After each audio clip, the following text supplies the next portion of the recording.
شہادت عمر رضی اللہ تعالی عنہ کا المناق ساحہ کہ حضرت عمر رضی اللہ تعالی عنہ مسجد نبوی میں نماز فجر کی امامت فرما رہے تھے۔ نماز کے دوران ابو لؤلؤ فیروز نامی مجوسی غلام نے زہر آلود خنجر سے آپ کے جسم مبارک پر 3-4 وار کیے۔ حضرت عمر رضی اللہ تعالی عنہ زخمی ہو کر گر پڑے۔ حضرت عبد الرحمن بن عوف رضی اللہ تعالی عنہ نے نماز پڑھائی اور بدبخت قاتل نے مسجد سے بھاگتے ہوئے تقریباً 13 مسلمانوں پر وار کیا، جن میں سے 7 شہید ہو گئے۔ آپ رضی اللہ تعالیٰ عنہ کو بے ہوشی کی حالت میں گھر لایا گیا۔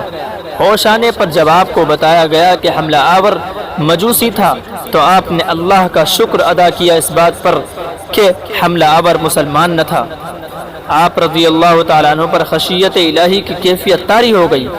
آپ نے اپنے بیٹے عبداللہ کو حکم دیا کہ میرے سر اپنی گود سے ہٹا کر زمین پر رکھ دو تاکہ اللہ تعالیٰ مجھ سے رحم و کرم کا معاملہ فرمائے۔ جب سیدنا عمر رضی اللہ تعالیٰ عنہ کو ابو لؤلؤ فیروز مجوسی نے نیزہ مارا تو آپ رضی اللہ تعالیٰ عنہ کو دودھ پلایا گیا جو پسلیوں کی طرف سے نکل گیا۔ چنانچہ طبیب نے کہا، اے امیر المؤمنین، وصیت کر دیجئے، اس لیے کہ آپ مزید زندہ نہیں رہ سکتے۔ سیدنا عمر رضی اللہ تعالیٰ عنہ نے اپنے بیٹے عبداللہ کو بلوایا اور کہا، میرے پاس حذیفہ بن یمان کو لاؤ۔ حذیفہ بن یمان وہ صحابی تھے جن کو رسول اکرم صلی اللہ علیہ وسلم نے منافقین کے ناموں کی لسٹ بتائی تھی، جس کو اللہ اور اللہ کے رسول صلی اللہ علیہ وسلم اور حذیفہ کے علاوہ کوئی نہیں جانتا تھا۔ چنانچہ حذیفہ رضی اللہ تعالیٰ عنہ حاضر ہوئے تو امیر المؤمنین سیدنا عمر رضی اللہ تعالیٰ عنہ گویا ہوئے، کہنے لگے کہ جب خون آپ کی پسلیوں سے رس رہا تھا کہ حذیفہ میں تجھے اللہ کی قسم دیتا ہوں، کیا رسول اللہ صلی اللہ علیہ وسلم نے میرا نام منافقین میں لیا ہے یا نہیں؟ حضرت حذیفہ رضی اللہ تعالیٰ عنہ روتے ہوئے کہنے لگے، اے امیر المؤمنین، یہ میرے پاس رسول اللہ صلی اللہ علیہ وسلم کا راز ہے، میں اس کو مرتے دم تک کسی کو نہیں بتا سکتا۔ چنانچہ سیدنا عمر رضی اللہ تعالیٰ عنہ کہنے لگے، حذیفہ، بلا شبہ یہ رسول اللہ صلی اللہ علیہ وسلم کا راز ہے، بس مجھے اتنا بتا دیجئے کہ رسول اللہ صلی اللہ علیہ وسلم نے میرا نام منافقین کے جدول میں شمار کیا ہے یا نہیں؟ حضرت حذیفہ کی ہچکیاں بند گئی، روتے ہوئے کہنے لگے، اے عمر، میں صرف آپ کو یہ بتا رہا ہوں، اگر آپ کے علاوہ کوئی اور ہوتا تو میں کبھی بھی اپنی زبان نہ کھولتا، وہ بھی صرف اتنا بتاؤں گا کہ رسول اللہ صلی اللہ علیہ وسلم نے آپ کا نام منافقین کے لسٹ میں شمار نہیں فرمایا۔ سیدنا عمر رضی اللہ تعالیٰ عنہ یہ سن کر اپنے بیٹے عبداللہ سے کہنے لگے، عبداللہ، اب صرف میرا ایک معاملہ دنیا میں باقی ہے۔ میرے بیٹے فرمایا کہ ان کے بیٹے نے فرمایا، ابا جان بتائیے وہ کون سا معاملہ ہے؟ سیدنا عمر رضی اللہ تعالیٰ عنہ کہنے لگے، بیٹا، میں رسول اللہ صلی اللہ علیہ وسلم اور حضرت ابو بکر صدیق رضی اللہ تعالیٰ عنہ کے پہلو میں دفن ہونا چاہتا ہوں۔ فرمایا، اے میرے بیٹے، ام المؤمنین حضرت عائشہ صدیقہ رضی اللہ تعالیٰ عنہ کے پاس جاؤ اور ان سے اجازت طلب کرو کہ عمر اپنے ساتھیوں کے پہلو میں دفن ہونا چاہتا ہے۔ ہاں بیٹا، عائشہ رضی اللہ تعالیٰ عنہ کو یہ نہ کہنا کہ امیر المؤمنین کا حکم ہے، بلکہ یہ کہنا کہ آپ کا بیٹا عمر آپ سے درخواست گزار ہے۔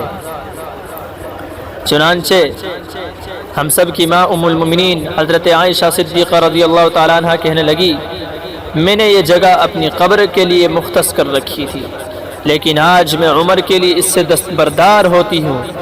عبداللہ مطمئن لوٹے اور اپنے ابا جان کو اجازت کا بتایا۔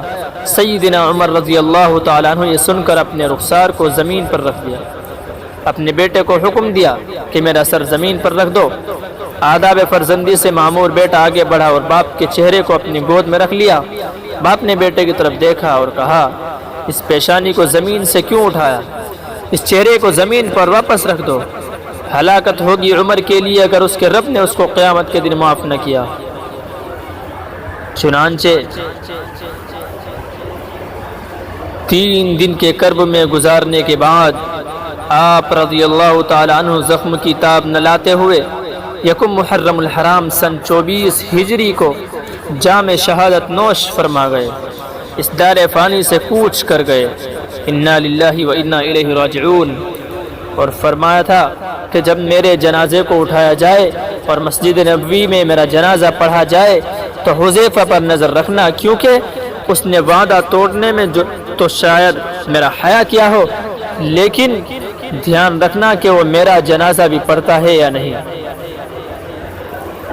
اگر تو حذیفہ میرا جنازہ پڑھے تو میری مسجد کو رسول اللہ صلی اللہ علیہ وسلم کے گھر کی طرف لے کر جانا اور دروازے پر کھڑے ہو کر کہنا، یا ام المؤمنین، اے مومنوں کی ماں، آپ کے بیٹے عمر کا جسد خاکی آیا ہے۔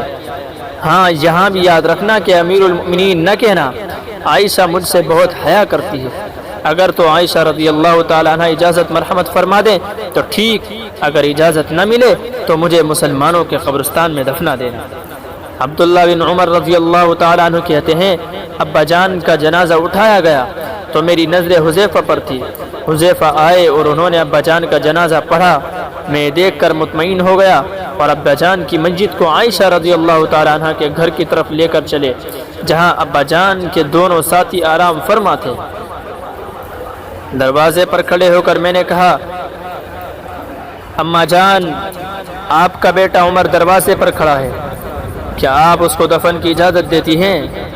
اماں عائشہ رضی اللہ تعالیٰ عنہ نے کہا، مرحبا مرحبا، امیر المؤمنین کو اپنے ساتھیوں کے ساتھ دفن ہونے پر مبارک ہو، رضی اللہ تعالیٰ عنہ اجمعین۔ اللہ راضی ہو ام المؤمنین حضرت عائشہ صدیقہ رضی اللہ تعالیٰ عنہ سے، اور اللہ راضی ہو عمر بن خطاب رضی اللہ تعالیٰ عنہ سے، جنہوں نے زمین کو عدل کے ساتھ بھر دیا، پھر بھی اللہ سے اتنا زیادہ ڈرنے والے تھے، اس کے باوجود کہ اللہ کے رسول صلی اللہ علیہ وسلم نے حضرت عمر کو جنت کی خوشخبری دے دی تھی۔ اللہ تعالی ہم کو بھی حضرت عمر رضی اللہ تعالی عنہ کی طرح عدل کرنے کی توفیق بخشے اور نیک اعمال کی توفیق بخشے۔